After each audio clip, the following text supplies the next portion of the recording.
नमस्कार दोस्तों, स्वागत है आपका एक बार फिर से हमारे इस चैनल समग्र ज्ञान पर। दोस्तों, अगर आप अपने जीवन में कुछ नया सीखने की चाह रखते हैं तो चैनल को सब्सक्राइब जरूर कर ले। साल 2023 में सावन का महीना कब है, इसमें कितने सोमवार पड़ेंगे, सावन की समाप्ति कब होगी और रक्षाबंधन कब है, सावन में व्रत का पालन कैसे करें, व्रत में कौन सी चीजें नहीं खानी चाहिए, जान ले सब कुछ आज के इस वीडियो में। दोस्तों, सावन का महीना शिव भक्तों के लिए प्यार की सौगात लेकर आता है। यही वो महीना है जिसे हम प्यार का महीना कहते हैं। शिव भक्त बड़े से सावन के महीने का बड़ी ही बेसब्री से इंतजार करते हैं। सावन में भगवान शिव धरती पर आकर अपने हर भक्त के घर में वास करते हैं। सच्ची भक्ति करने पर धन धान्य से घर भर देते हैं। सावन का हर एक दिन बहुत ही शुभ माना जाता है। हर दिन पवित्र होता है। हर दिन भगवान शिवा की पूजा की जाती है। लेकिन सोमवार के व्रत की बात ही कुछ और होती है। सावन के बारे में हर बात बताने से पहले आपसे रिक्वेस्ट करते हैं कि वीडियो को लाइक जरूर करिएगा, दोस्तों को शेयर कर, और अगर आपने अभी तक चैनल को सब्सक्राइब नहीं किया है तो चैनल को सब्सक्राइब करके बेल आइकन जरूर दबाइएगा। पहले जानते हैं सावन के इस पवित्र महीने में कितने सोमवार पड़ेंगे और आपको कितने व्रत रखने हैं। दोस्तों, सावन का महीना इस साल 4 जुलाई दिन मंगलवार से शुरू हो रहा है। इस समय बहुत ही शुभ योग बन रहा है। ये दिन साक्षात मंगलकारी है।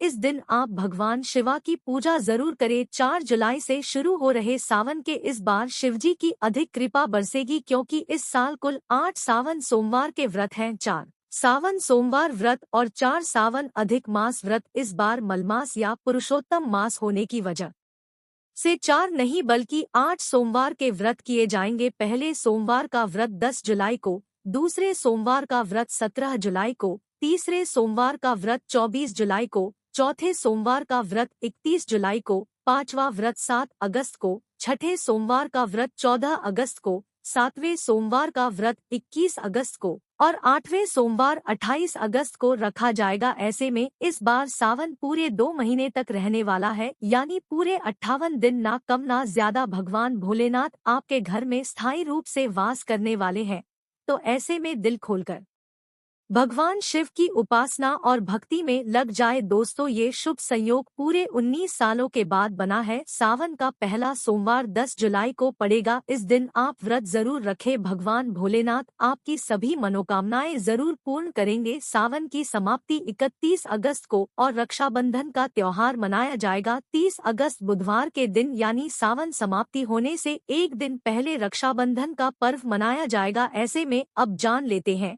सावन के इस पवित्र महीने में कौन सी गलती नहीं करनी चाहिए जिससे कि शिव जी नाराज ना हो। और सावन व्रत में ये फल तो कभी मत खाना, नहीं तो भगवान भोलेनाथ आपसे क्रोधित हो सकते हैं, आपका व्रत टूट सकता है। आइए जानते हैं कुछ ऐसी सावधानियां भूलकर भी नहीं करना चाहिए। नंबर 1, शास्त्रों में बताया गया है कि व्रतधारी को उधार मांगकर फल आदि नहीं खाना चाहिए, इससे पाप लगता है और व्रत अधूरा रह जाता है। सोमवार का व्रत हो या कोई और व्रत में पड़ोसियों से मांगकर फल वगैरह खाना नहीं चाहिए। व्रत में उधार मांगकर खाने से व्यक्ति का व्रत झूठा हो जाता है। ईश्वर की शरण में आने पर व्यक्ति को झूठ नहीं बोलना चाहिए, कर्ज नहीं लेना चाहिए, चुगली आदि नहीं चाहिए, उधार मांगकर भी खाना नहीं चाहिए। अगर व्रत के दौरान आपको कोई अपनी मर्जी से खाने के लिए कुछ देता है तो उसे आप खा सकते हैं, लेकिन व्रत में कम से कम उधार मांगकर फल आदि खाना नहीं चाहिए, इससे पाप लगता है और व्यक्ति की पवित्रता भंग हो जाती है। नंबर 2, सोमवार का व्रत हो या सावन का व्रत, आपको नाशपाती नहीं खाना चाहिए। दरअसल इस फल का नाम नाशपाती यानी नाश करने वाला होता है, इसलिए इस फल को व्रत में खाना चाहिए। व्रत आदि को छोड़कर किसी और दिन आप इसे खा सकते हैं, लेकिन जिस दिन आपका व्रत हो उस दिन नाशपाती का सेवन बिल्कुल नहीं करना चाहिए और भगवान को भी नाशपाती नहीं चढ़ाना चाहिए। नंबर 3, कभी कुट्टू या सिंघाड़े का आटा खाने से भी आपका व्रत टूट सकता है। दोस्तों, लंबे समय से रखा हुआ आटा आपका व्रत भंग कर सकता है। दरअसल पुराने आटे में घुन आदि कीड़े वगैरह पड़ जाते हैं जो ठीक तरह से दिखाई भी नहीं देते। ऐसा खाने पर दरअसल आप मांस का सेवन करते हैं और व्रत में कीड़े खाना घोर पाप के बराबर माना गया है। आपका व्रत इससे भंग हो जाता है। व्रत में ताज़ा आटा खाना चाहिए। लंबे समय से रखे हुए आटे में कीड़े पड़ जाते हैं तो ऐसा कभी ना करे। व्रत हमेशा शुद्धता में ही रखना चाहिए। सावन का महीना बड़ा ही पवित्र महीना माना गया है, इसलिए ये 5 चीजें भगवान शंकर के पास कभी ना रखे जानते हैं उनके बारे में। नंबर 1, जहाँ शिवलिंग रखा हो या महादेव की कोई भी प्रतिमा हो वहाँ पर भूलकर भी जूते चप्पल लेकर जाना नहीं चाहिए। जरा सोचिए, जब आपके कमरे में कोई चप्पल लेकर प्रवेश करता है तो आपको कितना क्रोध आता है। तो इसी कारण महादेव भी आपसे नाराज हो जाते हैं और आपको मिलने वाला फल नष्ट हो जाता है। ऐसे में हमेशा मंदिर में नंगे पांव ही प्रवेश करें, क्योंकि चमड़े की चप्पल हमेशा अशुद्ध रहती है, इससे देव शक्ति नाराज होती है। नंबर 2, अक्सर को मासिक धर्म आ जाता है और वो बिना किसी को बताए पूजा पाठ कर लेती है, जो कि शास्त्रों में वर्जित माना गया है। इस समय महिलाओं को जानकर भी अनजान नहीं बनना चाहिए। अगर आपको मासिक पीड़ा है तो घर के मंदिर में या बाहर के मंदिर में प्रवेश नहीं करना चाहिए, इससे देव शक्तियां नाराज होकर आपसे क्रोधित हो सकती है। ऐसे समय में शिवलिंग को छूना घोर पाप के बराबर माना गया है। जरा सोचिए, ऐसी अवस्था में जब खुद महिला को बुरा लगता है तो ईश्वर को कितना बुरा लगेगा। इसलिए महिलाओं को ऐसी अवस्था में मंदिर या यात्रा में जाना, घर में पूजा पाठ, भगवान की प्रतिमा को छूना या तुलसी में पानी भी नहीं डालना चाहिए। तुलसी का पौधा भी इससे सूख जाता है। जब देव शक्तियां नाराज होती है तो लाजमी है कि घर में कंगाली और गरीबी आने लगती है, लड़ाई झगड़े होने लगते हैं।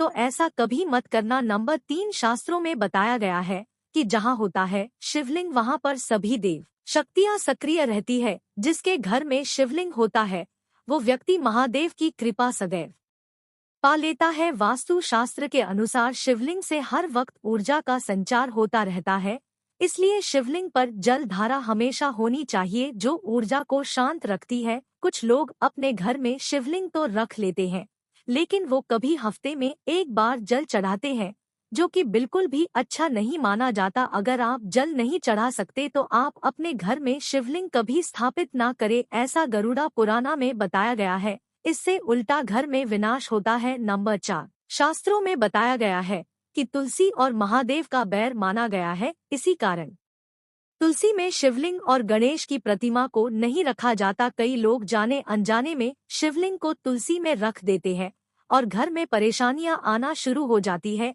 इससे महाशक्तियां क्रोधित हो जाती है। तो शिवलिंग पर तुलसी पत्र भी नहीं चढ़ाना चाहिए। तुलसी में और शिवलिंग में कुछ दूरी होनी चाहिए। नंबर 5, घर का मंदिर हो या बाहर का मंदिर, किसी भी मंदिर में ऐसे व्यक्ति को प्रवेश नहीं करना चाहिए जिसने स्त्री प्रसंग अर्थात संभोग किया हो या उसने मांस खाया हो। अगर आप शारीरिक रूप से गंदे हैं तो मंदिर के पास भी नहीं जाना चाहिए। घर के बने मंदिर पर कोई कपड़ा आदि डाल देना चाहिए। जरा आप ही सोचिए, क्या आप मांस खाकर या स्त्री के साथ शारीरिक संबंध बनाकर भगवान के पास जाएंगे और क्या वो आपसे खुश होंगे? बिल्कुल भी नहीं, वो आपसे क्रोधित हो सकते हैं, आपसे नाराज हो जाएंगे। शास्त्रों में इसे घोर पाप माना गया है, इससे व्यक्ति नरक में जाता है। ऐसा दुष्ट स्वभाव मनुष्य के बर्बादी का कारण माना गया है, तो ऐसा बिल्कुल ना करे। ईश्वर के सामने नहा धोकर मन पवित्र लेकर ही जाना चाहिए, इससे सभी शक्तियां आपसे खुश रहती है। दोस्तों, सावन के महीने में महादेव को ऐसे बेलपत्र कभी मत चढ़ाना, इसे बहुत ही अशुभ माना जाता है। दोस्तों, पौराणिक मान्यताओं के अनुसार बेलपत्र चढ़ाने से शिव जी का मस्तक शीतल रहता है। बेलपत्र से भगवान शिवा की पूजा करने से दरिद्रता दूर होती है, व्यक्ति सौभाग्यशाली बनता है। इससे हनुमान जी भी खुश हो जाते हैं, क्योंकि वे शिव के ही हैं और इस बात को शायद ही कोई जानता हो। दोस्तों, अब आप ये जान ले कि बेलपत्र का उपयोग और इसके लाभ कैसे मिलते हैं। नंबर 1, तीनों लोकों में जितने तीर्थ स्थल प्रसिद्ध है वे सभी तीर्थ स्थल बेलपत्र की मूल भाग में स्थित माने जाते हैं। इस बात को शायद ही कोई जानता हो। नंबर 2, अगर बेल का वृक्ष घर के बीचों बीच या पूर्व दिशा में लगा हो तो घर में धन धान्य की कभी कमी नहीं रहती और परिजन खुशहाल रहते हैं। नंबर 3, जो व्यक्ति बेल के वृक्ष के मूल भाग की गंध पुष्प आदि से पूजा अर्चना करता है उसे मृत यु के पश्चात शिवा लोक की प्राप्ति होती है।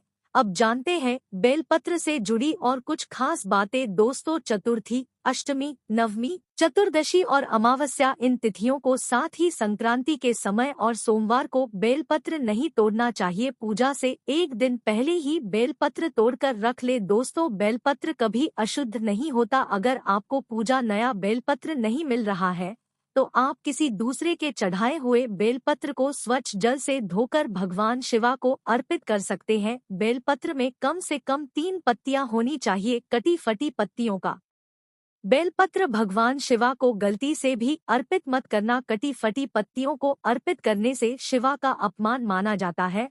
और बेलपत्र का भी इसलिए। बेलपत्र की पत्तियां एकदम साफ होनी चाहिए। दोस्तों, सावन के इस पवित्र महीने में जिस व्यक्ति को 5 संकेत मिल जाए तो इससे ये पता चलता है कि महादेव आपकी भक्ति से बहुत खुश है और आपको धनी होने से कोई भी नहीं रोक सकता। चलिए जानते हैं। नंबर 1, बैल का दरवाजे पर आना। दोस्तों, नंदी महाराज भगवान भोलेनाथ के वाहन है। नंदी को भगवान शिवा का द्वारपाल भी कहा गया है। नंदी महाराज को बुद्धि और ज्ञान का प्रतीक माना गया है। शिवा के मंदिर के बाहर हमेशा नंदी महाराज विराजित रहते हैं। लेकिन अगर सावन के इस पवित्र महीने में अचानक से नंदी महाराज आपके दरवाजे पर आ जाए और घर की चौखट को सींग मारने लगे, तब आपको समझ लेना चाहिए कि भगवान शिवा आपके घर में आने वाले हैं।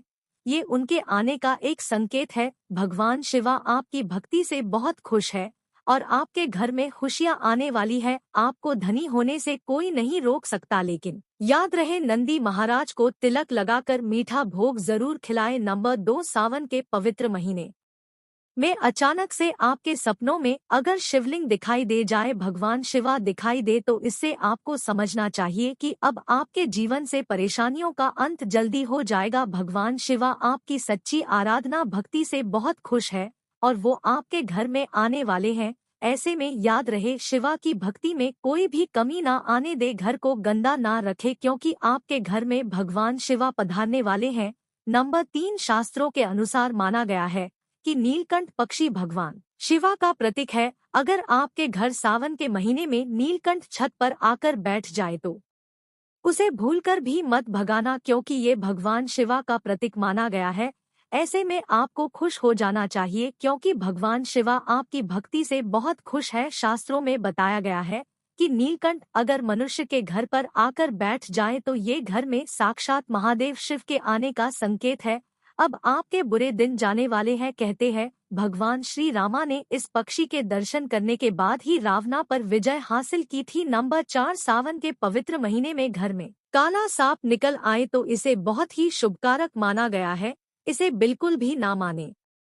ये भगवान शिवा के आने का संकेत है। जिनकी भक्ति से महादेव खुश होते हैं, उन्हें महादेव किसी खास अवसर पर अपने दर्शन देते हैं। सावन का महीना बहुत ही पवित्र महीना माना गया है। यही वो महीना है जिसमें भगवान शिवा धरती पर आते हैं और उसी घर में अपना वास बना लेते हैं। जो सच्चा भक्त होता है, सपनों में मंदिर में नाग-नागिन का जोड़ा देखना बहुत ही शुभकारक माना गया है। ये घर में शिव के आने का संकेत है।